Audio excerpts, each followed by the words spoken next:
What's up, everybody? Thanks for dropping by. Welcome back to 7th Level Sound. I hope your day is going all right so far. So, we are here to look at some drums today, and specifically we are looking at snare drums. Obviously, the snare drum is one of the most important elements in any rock or metal production. There are hundreds of different factors that can go into making a snare sound, whether you're looking at shell size, composition, heads, tuning, wires, hoops. There's so many different variables to look at. This is not going to be a comprehensive deep dive into all of those elements. That would take way more time than we have available here today. But I did want to take a couple minutes to explore the small collection of snares that I've got here at the studio and maybe help give you an idea of just how much inspiration you can get by maybe changing out a snare, changing out an element of a snare, or even just picking a snare that fits your aesthetic and fits with the vibe of what you're going for.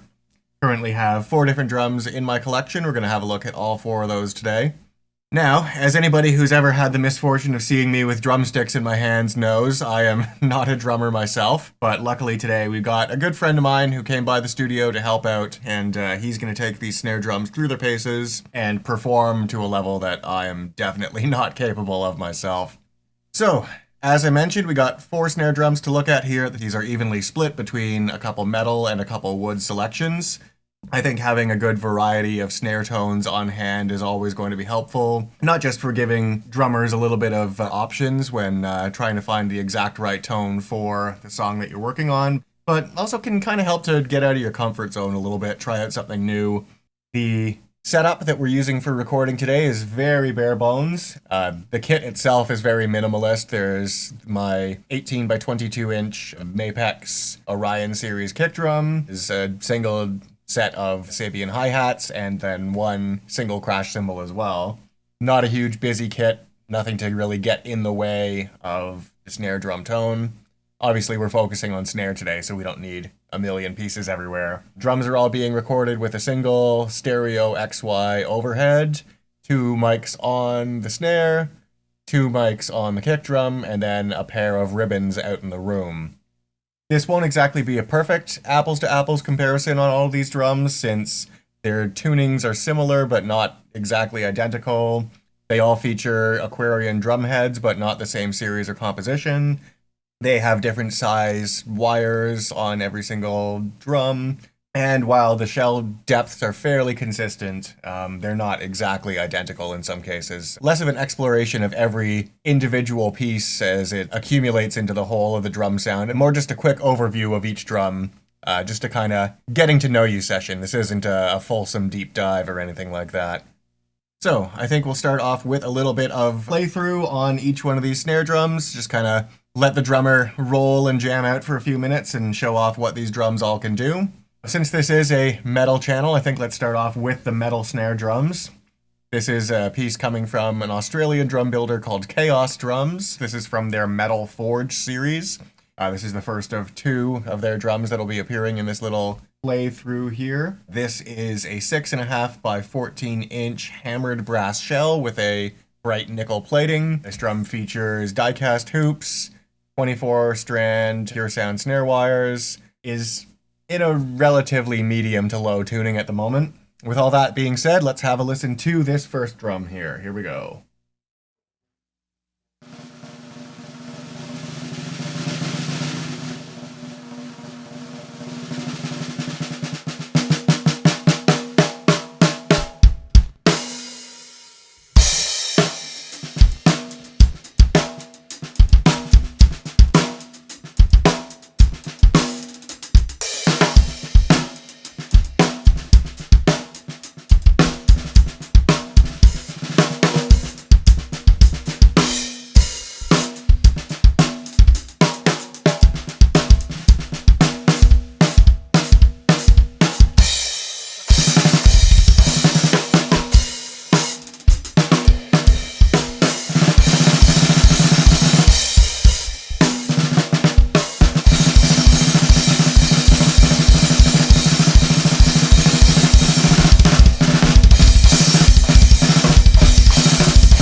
So that was the Chaos Metal Forge. That was the first of our 2 metal snare drums to check out here.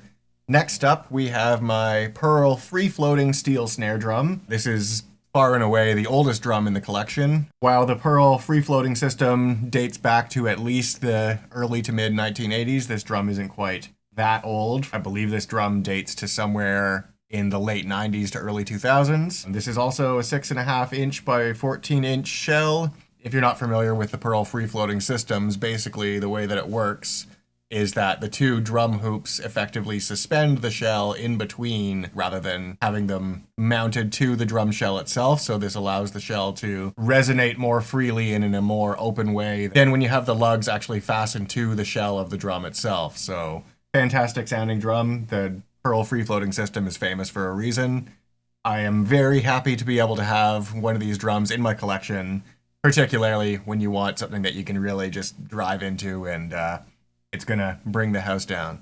So now let's check out, this is the Pearl free-floating steel snare drum. Here we go.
Okay, before we move on, I just want to jump in with a little bit of an addendum here. As we're going through these performances, you might notice a little piece of terry cloth like this hanging off some of the snare drums.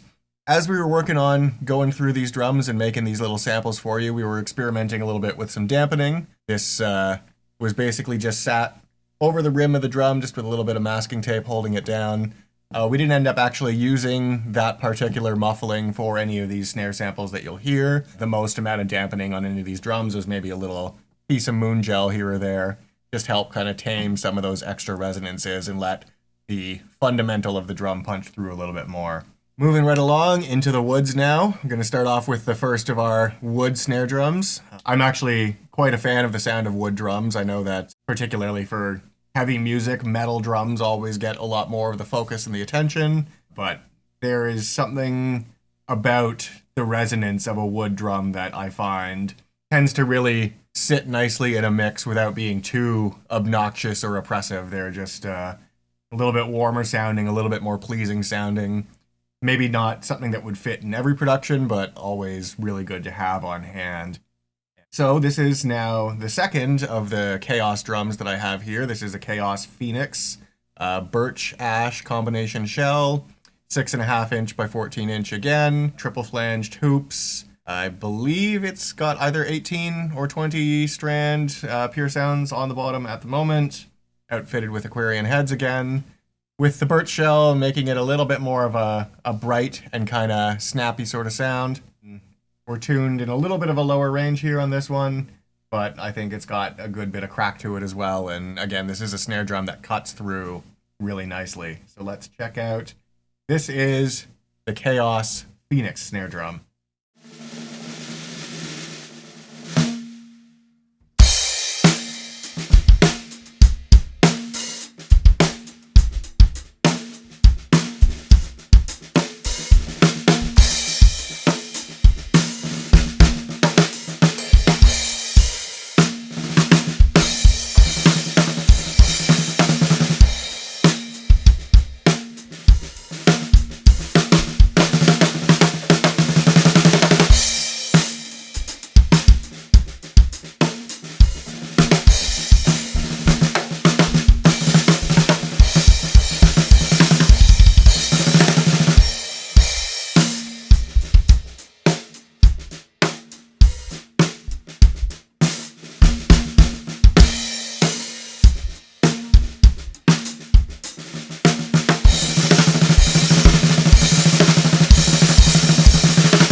Last but not least, we have probably the first snare drum I picked up when I was building my little drum collection. This is a Mapex Black Panther series. This specific snare drum is what they refer to as the Nucleus. This drum is a bit of an odd man out, given that this is a 5.5 by 14 inch drum compared to all of the others, which were 6.5 inches deep. This is a maple walnut shell with this really, I think, classy looking piano black finish to it. Triple flange hoops again, 18 strand pure sound wires. This snare drum I picked up specifically after doing a deep dive into all of the Mapex Black Panther series, and this one, out of all of them, really stuck out to me as just cutting through and yet sitting in the mix perfectly, and also having quite a wide range of tunings available where if you tune it low, if you tune it high, if you tune it medium, basically this drum just sounds great and just cuts through perfectly no matter how you tune it. So this is very much my workhorse snare drum. If I am not sure exactly what direction I want to go on a production, usually this would be the snare I would start out with first. Has quite a bit of fatness to it for not being as deep as some of these others. I love this drum. I think it sounds great. So let's check out, this is the Mapex Black Panther Nucleus snare drum.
So, now that we've seen all these drums in action, let's do a little bit of a head-to-head comparison. You can see them all back-to-back, and hopefully give you guys a good idea of the variation between all the sounds of these shells.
Okay, so there we go. That was our little get to know you session with the snare drums here at 7th Level Sound. Obviously, I want to thank my drummer for coming by and donating his time and talents to help put this little comparison together. I want to thank you guys for sticking around, checking it out. Hopefully you guys have found this enlightening, hopefully helped out provide a little bit more inspiration for looking for a new snare tone for your next project. Thanks again for watching. Stay safe out there. Keep making noise, guys. Take care.